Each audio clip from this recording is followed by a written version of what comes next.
Discussions can take place either online or in a face-to-face context, but generally the principles are the same.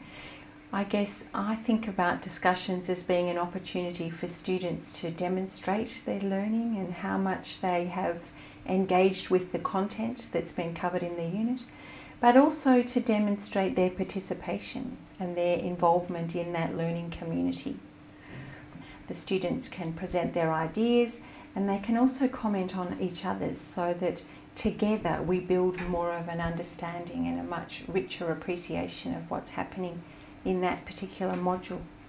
The students in my unit are required to think about how the theories and the ideas we've discussed in the module content relate to their own context, and then they will make a comment in the forum and other students will reply to that to build towards what they need to submit in their final assignment.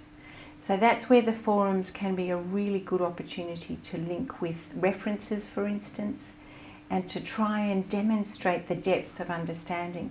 But they also help progress that depth because they encourage the students to have more of a dialogue around ideas, and we all contribute to that dialogue. It's certainly not a place where I just respond to answer the questions or to tell people that they're right. It's a much richer conversation than that. And the students really appreciate that because they know that there's real learning going on there, and it also captures that. So it's a much more tangible record of what's happened in that learning environment than it would be if it was just happening in a classroom. And I think that's a real advantage. But the students are wise if they take that into account. So if they have concise comments straight to the point and backed up with resources and references so that they can show that they have engaged with the literature, then that's a good outcome. Another thing that I really encourage for the students to do is to connect other ideas. So rather than just talking about what they think, it's a much better outcome if they build on other people's responses and if they connect those responses with some of the things perhaps in their own experience or in the literature. So it's about creating a discussion across a few people if possible, rather than just having a whole people commenting individually and not replying to others. So that's part of it.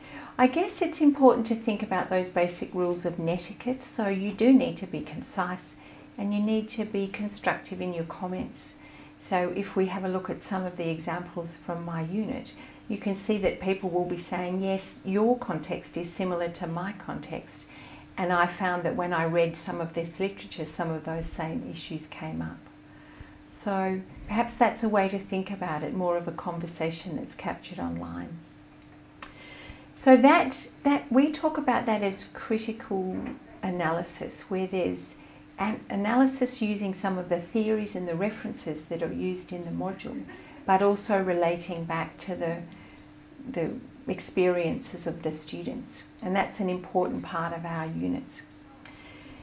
It's also worth thinking about the discussion as a record of your participation, because that may be awarded marks. So for instance, it's much better if you set aside a regular pattern of participation in the unit rather than just going in once every 2 months and putting in a huge slab of content. Because firstly, no one will be that keen to read, 600 words in an online posting. But also there may be no one in that forum at the time if they've all moved on to another module. And you might be going to all that effort and you don't have anyone there left in the audience.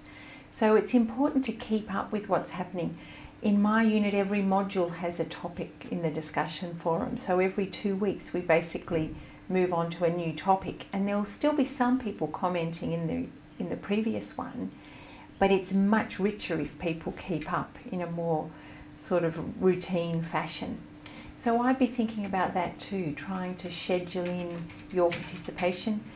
Some of the units end up with a lot of forum postings, and there is a very daunting reading load if the students think they have to read every single posting.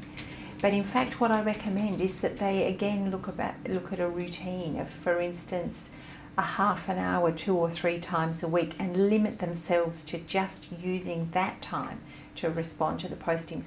Otherwise they might find they have, I don't know, 100 postings they might like to comment on over a 2-week period, and then they won't be able to have time to go on and do any of the readings and engage with the other content. So that's what I suggest for my students, to be quite consistent and to try and keep up with the module during the semester, but also think about the quality of what they're commenting.